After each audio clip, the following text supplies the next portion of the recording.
തോബിയാസ് ദൈവഭയമുള്ളവനായിരുന്നു. നിനിവേയിലേക്ക് നാടുകടത്തപ്പെട്ടവരിൽ ഒരുത്തനായിരുന്നു അദ്ദേഹം. നാടുകടത്തപ്പെട്ട യഹൂദർക്ക് അനവധി ക്ലേശങ്ങൾ അനുഭവിക്കേണ്ടി വന്നു. തൻ്റെ കൈവശത്തിലുണ്ടായിരുന്ന പണവും തൻ്റെ സമയവും ആ മനുഷ്യൻ നാട്ടുകാർക്ക് ഭക്ഷണവും ഉടുതുണിയും കൊടുക്കാനാണ് ഉപയോഗപ്പെടുത്തിയത്. രോഗികളെ ശുശ്രൂഷിക്കുന്നതിലും മരിച്ചവരെ സംസ്കരിക്കുന്നതിലും അദ്ദേഹം ശ്രദ്ധിച്ചിരുന്നു. ഒരു ദിവസം രാത്രി അദ്ദേഹം ക്ഷീണിച്ച് തളർന്ന് ഒരു മരത്തിൻ്റെ ചുവട്ടിൽ കിടന്നു. മരക്കൊമ്പിലുണ്ടായിരുന്ന ഒരു പക്ഷിക്കൂട്ടിൽ നിന്നും കാഷ്ടം കണ്ണിൽ വീണു. അതോടെ കണ്ണിൻ്റെ കാഴ്ച പോയി. തൻ്റെ എല്ലാ ക്ലേശങ്ങളിലും തോബിയാസ് ദൈവത്തിൻ്റെ സ്നേഹവും നീതിയുമാണ് കണ്ടെത്തിയത്. അദ്ദേഹത്തിന് പണസംബന്ധമായുള്ള ബുദ്ധിമുട്ടുകളുണ്ടായി.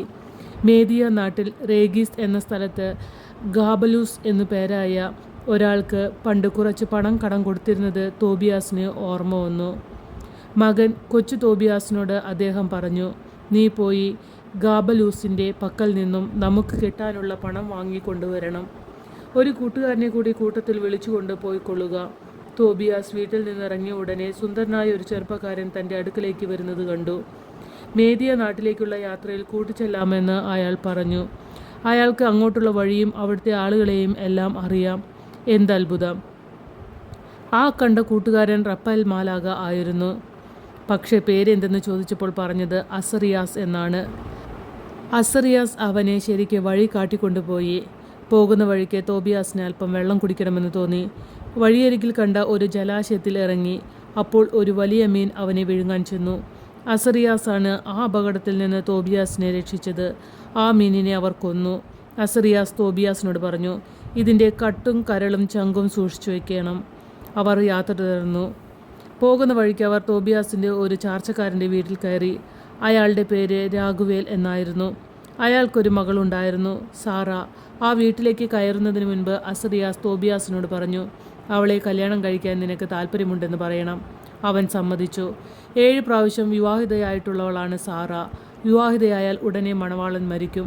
തോബിയാസ് അവളെ കല്യാണം കഴിച്ചു. പക്ഷേ ഇത്തവണ അപായമൊന്നും ഉണ്ടായില്ല. സന്തോഷത്തിലായിരുന്നു അവരുടെ വിവാഹബന്ധം. കല്യാണ വിരുന്നിൻ്റെ ദിവസം അസറിയാസ് പറഞ്ഞു, ഞാൻ തന്നെ പോയി ഗാബലൂസിൻ്റെ പക്കൽ നിന്ന് കിട്ടാനുള്ള പണം വാങ്ങിക്കൊണ്ടുവരാം. അദ്ദേഹം പോയി പണം വാങ്ങി തിരിച്ചു വന്നു. ഉടനെ അവർ വീട്ടിലേക്ക് മടങ്ങുവാൻ തയ്യാറായി പുറപ്പെട്ടു. അവർ എല്ലാവരും കൂടെ ദൂരെ നിന്ന് വരുന്നത് കണ്ട് വീട്ടുകാരും മറ്റുള്ളവരും കൂടി ചെന്ന് അവരെ സ്വാഗതം ചെയ്ത് സ്വീകരിച്ചു. അസറിയാസ് നിശ്ചയിച്ചതനുസരിച്ച് തോബിയാസ് മീനിൻ്റെ കട്ട് കയ്യിൽ കൊണ്ടുവന്നിരുന്നത് എടുത്ത് പിതാവിൻ്റെ കണ്ണിൽ തേച്ചു. പെട്ടെന്ന് അദ്ദേഹത്തിന് കാഴ്ച തിരിച്ചു കിട്ടി. തോബിയാസിൻ്റെ വീട്ടിൽ ആനന്ദം തിരതല്ലി. അയാൾക്ക് കാഴ്ച തിരിച്ചു കിട്ടി. മകൻ അതിസുന്ദരിയായ ഭാര്യയെയും കൊണ്ട് തിരിച്ചു വന്നിരിക്കുന്നു. വീട്ടിലെ ബുദ്ധിമുട്ടുകൾ തീർക്കാൻ പണമുണ്ടായി. ദൈവം എത്രയോ നല്ലവൻ. അസറിയാസ് എന്തെല്ലാം സഹായങ്ങളാണ് ചെയ്തത്. അദ്ദേഹത്തിന് തക്കതായ ഒരു സമ്മാനം കൊടുക്കാൻ വേണ്ടി തോബിയാസ് തുനിഞ്ഞപ്പോൾ അസറിയാസ് പറഞ്ഞു, ഞാൻ റാഫേൽ മാലാഖയാണ്. വീട്ടുകാർ അത്ഭുതപ്പെട്ടു പോയി. നിങ്ങൾ ഭയപ്പെടേണ്ട, മാലാഖ പറഞ്ഞു. അവിടെ സമാധാനം പരന്നു.